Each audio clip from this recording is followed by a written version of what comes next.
Unfortunately, working hard is rarely enough these days, and having a strong personal brand gives you more choice in your career, gets you promoted faster, and even allows you to stand out from the crowd. And today, let's talk through how to define your personal brand at work using the PI framework, and also some actual steps to help you build it at work, which often is the hardest part in my opinion. By the way, if you're new here, don't forget to subscribe, and I talk about all career, productivity content. And for now, let's deep dive. So the biggest problem that people do when defining their personal brand is that they just say that their personal brand is what they're doing currently. So, hey, my name is Kajol and I am a customer strategy consultant doing retail work. And that is not the case, because your personal brand is so much more than that.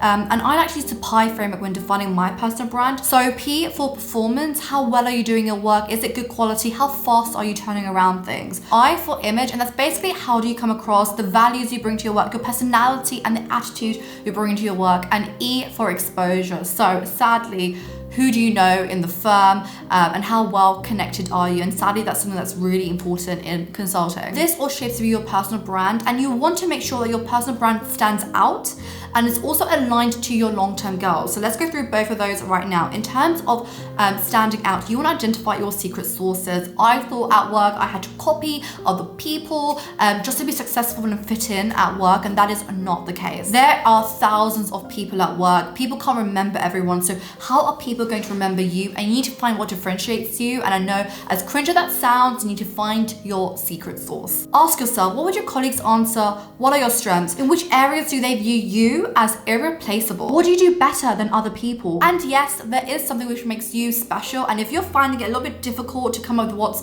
special about you, I've left a link in the comment box on a personal brand workbook by PwC, which should help as well. Now, I also mentioned about aligning your personal brand to your future goals, and this is the biggest mistake I see people do. What they do is that they put their personal brand around what they're doing today, rather than using their personal brand to cultivate where they want to be in the future. So if you're saying you're doing strategy consulting work and you're trying to get there, if you by pitching that to other people, they will remember you as doing strategy consulting work. And you don't have to lie. You don't have to be like, hey, I am a strategy consultant. You could be like, hey, I'm really interested in getting into strategy consulting, and you're already pitching yourself for being known for strategy consulting rather than the work you're doing today, if that makes sense. So you defined your personal brand, and it's now all about building your personal brand.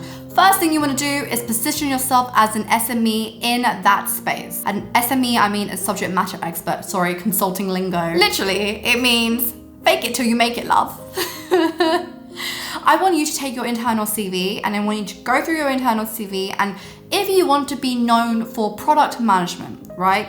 When I read through your CV, is that gonna scream at me? Is that the first thing I'm gonna be like, this person knows their shit about this work? If not, you need to tailor your internal CV so that when people put you forward for projects, they already feel like you are a SME in that space. Also, when you're introducing yourself, you should definitely introduce yourself as an SME in that particular area you want to be known for. And if you want tips on how to pitch yourself an elevator pitch, watch this video here. Now, the second thing is use your tribe around you to back you. It doesn't make a difference if that person isn't working in the area you want to work in, but having a manager or a mentor who can shout about you, can claim your achievements, and actually speak to other peers on their level about the great work you're doing is going to be helpful.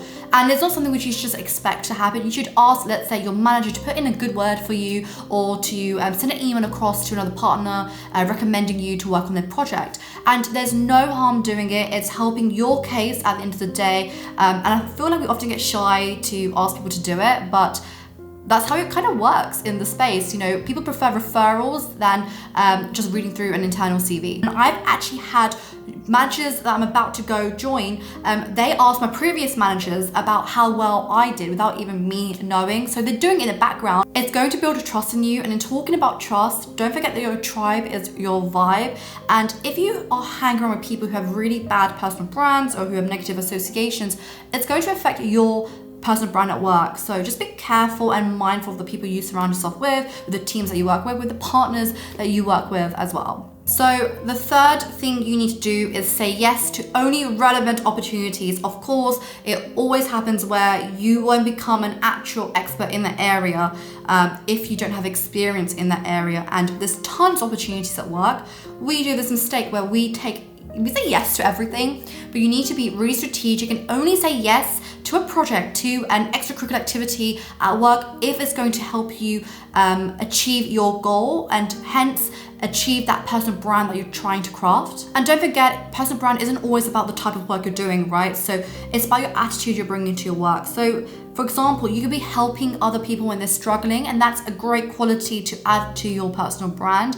Always think about saying yes if it's going to help you establish the personal brand that you want to be known for in the firm, and that could be being helpful, being enthusiastic, taking on work when someone else is struggling, and it's not always, a certain type of industry or a certain type of work. Now, step 4 is something which I think 99.9% of people don't do or don't do well at all, and that's building internal eminence. People often try to do a lot of work, but they don't shout about the work they're doing, and it's often really uncomfortable to do that, but if you don't do it, how will people know that you're actually doing that work?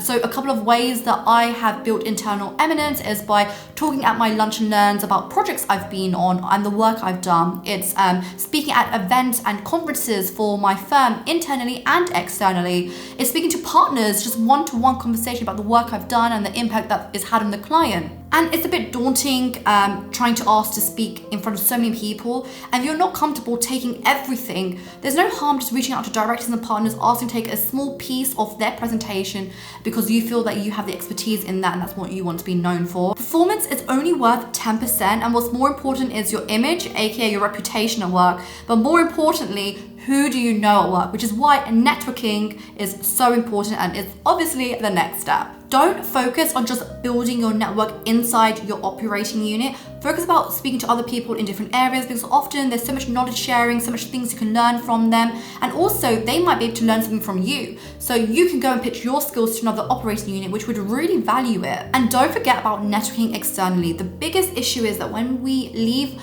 our firms, people forget about the work you've done. No one knows externally about the work you've done. So it's really important you start building your brand outside your work. And that means by following blogs, that means by, commenting on posts. It might even mean by speaking at external events. And the easiest way to start about the subject matter itself is following other people who are recognized in that same area and just kind of seeing what they're doing and do it better. And the final thing I would say is always ask for feedback. It can be written, it can be video, it can be voice notes, whatever it is, but try and create like a show reel of all the work you've done, of what your clients have said about you or your team have said about you, because no matter what, you can always use it for your end of years, for externally when you're trying to go for speaking opportunities as well. And one thing I would say is that when you have a friend who watches or listens to all of these videos, voice notes, or reads the feedback, ask what the 3 things they think come out of it, and if they're aligned to what you want to be known for, great,